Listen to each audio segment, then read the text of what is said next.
اللي بيعطل التاني بيشيل عشان نبدا في حلمنا وكملنا. ايد لوحدها ما تسقفش. قلت له نفتح عربيه سماش برجر، قمنا نفذنا على طول. الفرصه ما بتجيش كتير بس لما بتيجي احنا ما بنسيبهاش.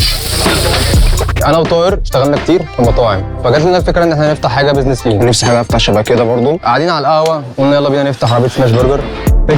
فاكر اكيد طبعا صح. انا وسلام بنكمل بعض، بشتغل بالليل وهو بيشتغل الصبح. في الشغل بنساعد بعضينا عشان المشروع بتاعنا ينجح. ربنا كرمنا واشتغلنا عشان تبيع وتتعامل مع الطلاب بتوع الكليه. في نفس الوقت برضه احنا لسه اول مشروع لينا بس دوسنا الحمد لله، مع الوقت تعرفنا سمعنا.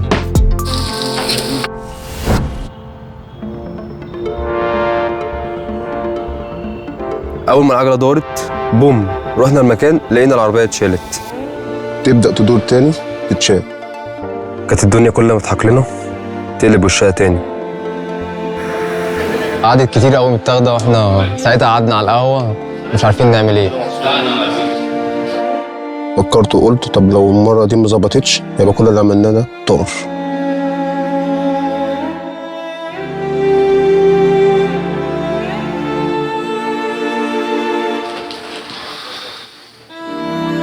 بس مش عارفين المره اللي جايه لما نرجع هنرجع فعلا ولا الناس هتنسانا. بس اللي بيعطل التاني بيشيل عشان نفضل في حلمنا مكملين.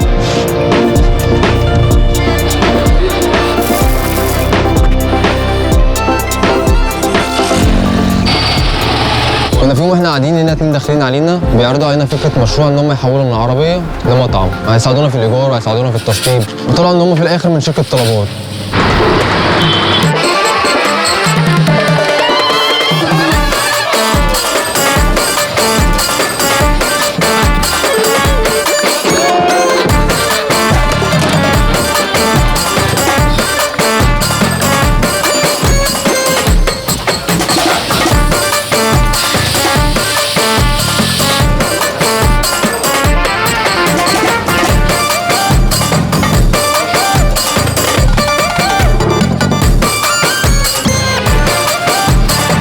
الاكل حلو قوي، هو جوسي بجد. بصوا البرجر الكواليتي بتاعته حلوه والفرايز طعمها يجنن وحاسه ان هو فريش. الحلم اللي انت اصلا كنت بتحلمه وانت كنت هتقدر تحققه بعد كام سنه هم هيحققوا لك في ثانيه.